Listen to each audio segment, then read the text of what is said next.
여러분 안녕하십니까? 여수 MBC 뉴스데스크입니다.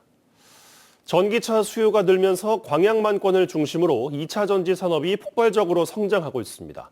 광양시를 중심으로 대규모 투자가 잇따르면서 고등학교에 관련 학과를 신설하자는 논의도 본격화하고 있습니다. 김단비 기자가 보도합니다. 단일 기준 세계 최대의 양극재 생산 공장과 국내 첫 수산화 리튬 공장, 그리고 폐배터리에서 니켈 등을 다시 뽑아내는 재활용 공장까지 광양 율촌 산단에는 원료 공급부터 양극재 생산에 이르는 2차 전지 밸류 체인이 구축돼 있습니다. 광양시의 2차 전지 관련 투자 실적은 2조 9천억 원, 앞으로도 1조 1천억 원이 추가로 투자됩니다. 광양만권이 2차 전지 산업 핵심지로 떠오르면서 관련 교육에 대한 필요성도 거론되고 있습니다. 최근 광양시와 기업체, 고등학교 관계자들이 모여 2차 전지 학과 신설에 뜻을 모았습니다. 우선 방과 후 교육 과정을 통해 맞춤형 인재를 육성하고 장기적으로는 교육 과정 개편까지 검토하기로 했습니다. 2차 전지가 이제 그 5개 업체가 들어온다니까 지금 우리 학생들이 취업처가 좀 많이 이제 폭이 넓어지지 않습니까? 그러니까 특히 특성화고에서는 좀 취업이 우리가 이제 목표이기 때문에. 문제는 학과 신설에 적지 않은 예산과 시간이 필요하다는 겁니다. 광양 하이텍고등학교의 경우 2019년 한 차례 학과 개편이 이뤄져 당장은 힘든 상황이고 시설을 갖추기 위해 필요한 수십억 원의 예산도 마련해야 합니다. 하지만 교육 과정이 정착된다면 지역 인재 채용률을 높이고 청년 인재가 광양에 거주하는 선순환이 이뤄질 것으로 기대됩니다. 당장 이 개설이 어렵기 때문에 이제 방과 후 과정 예산으로 1,500만 원씩 2개 학교에 예산을 세워가지고 내년부터 이제 방과 후 과정을 운영할 예정이고. 빠르게 성장하고 있는 신성장 산업에 맞춰 지역 교육계에도 변화의 바람이 일기 시작했습니다. MBC 뉴스 김담입니다. 적자 운항으로 어려움을 겪고 있는 여수 지역 2개 항로가 정부의 지원을 받게 됐습니다. 해양수산부는 적자가 지속돼 운항 중단이 우려되는 여수 한구미, 여수 연도 항로에 대해 운항 결손액의 최대 70%를 지원한다고 밝혔습니다. 해수부는 내년 상반기 중간 정산을 실시한 뒤 지원 항로를 추가로 검토할 계획입니다. 전남 영암군의 한 유경 오리농장에서 H5형 고병원성 조류 인플루엔자가 확진됐습니다. 해당 농장에서는 오리 2만 2천 마리를 사육하고 있는 것으로 파악됐고 이번 확진으로 올겨울 전남의 가금류 농장에서 발생한 고병원성 AI는 모두 5건으로 늘었습니다.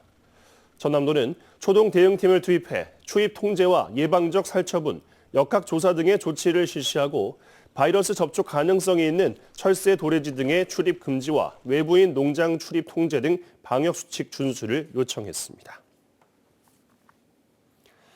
전국 농촌마을에 아무도 살지 않고 방치된 집이 약 7만 채가 있는 것으로 추정됩니다. 대부분 집이 낡아 보기에도 좋지 않고 안전 문제도 있어 이를 강제로 철거할 수 있도록 관련 법이 최근 개정됐는데요. 지자체가 관리해야 하는데 인력과 비용 등의 한계로 법이 제대로 시행될 수 있을지 의문입니다. 김초롱 기자의 보도입니다. 전남 담양 고서면의 한 농촌마을입니다. 안쪽으로 들어가니 수십 년째 아무도 살지 않는 집이 있습니다. 바깥 지붕 아래로 나무 판자가 너덜너덜 간신히 매달렸는가 하면 일부는 아예 가라앉았습니다. 바로 옆집도 비어 있습니다. 넝쿨이 뒤덮고 있어 흉가가 따로 없습니다. 안 좋죠. 흉스럽고 예지에서 오면은 보기가 안 좋다고들 말씀들을 많이 하십니다. 200m도 안 되는 곳에 또 빈집이 있습니다. 이렇게 입구부터 사람의 발길이 닿지 않은 지 오래된 듯한 모습입니다. 집 안으로 들어가는 것조차 어렵습니다. 약 50가구가 살고 있는 작은 마을인데 빈집이 곳곳에 있는 겁니다. 이거 우리 한 마을인데 빈이 많아요. 지금 내가 알기에 한 10집도 더 될 거예요. 지금 살기 좋은 데로 갔지. 광주로나 어디 이런 데 서울로 가고. 이 때문에 빈집을 강제 철거할 수 있도록 이행 강제금을 부과하는 등 농어촌 정비법이 이달 개정됐는데 현실성이 떨어진다는 지적이 나옵니다. 1년 이상 아무도 살지 않거나 사용하지 않아야 철거 대상인데 지자체 차원에서 이를 모두 파악하기란 쉽지 않기 때문입니다. 또 집주인이 요양병원에 갔거나 집을 상속받은 자녀가 도시 등에 사는 경우가 많아 연락조차 힘든 게 현실입니다. 제일 어려운 점이죠. 소유자, 뭔가에 이렇게 소통하는 것이 조금 많이 어렵죠. 이장님들 통해서 최대한 알아보려고 하는데 못한 경우도 많이 있으니까.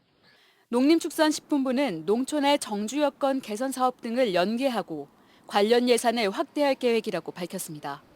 내년에 별도로 예산을 확보해가지고 그 전문기관을 통해서 전국 단위 농촌 빈집 실태 조사를 추진할 계획이거든요. 그래서 관련된 예산이나 이런 것들은 이제 국회에서 최종 확정이 되면 지난해 기준 전국의 농촌 빈집은 6만 6천여 채. 이 가운데 정비된 곳은 10%가량인 7천여 채에 그치고 있습니다. MBC 뉴스 김초롱입니다.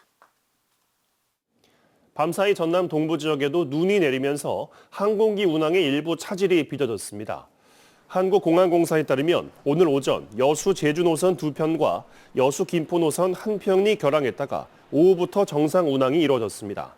한편 오늘 새벽부터 오전까지 주요 관측소의 적설량은 광양 백운산이 2.1, 순천 승주읍 0.8, 여수 고소동 0.2cm로 집계됐습니다. 성탄절인 내일 전남 동부 지역은 대체로 흐리고 구름 많겠습니다.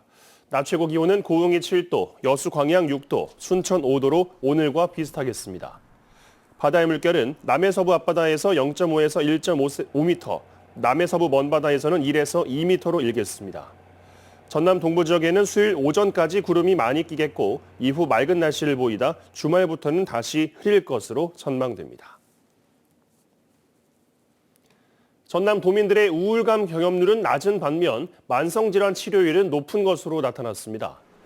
질병관리청이 발표한 자료에 따르면 전남 도민의 우울감 경험률은 5.8%로 전국에서 두 번째로 낮았고 월간 음주율도 55.5%로 전국에서 세 번째로 낮은 수치를 기록했습니다. 반면 고혈압 치료율은 전국에서 가장 높은 95.4%, 당뇨병 치료율 역시 전국에서 두 번째로 높은 96.5%로 집계됐습니다.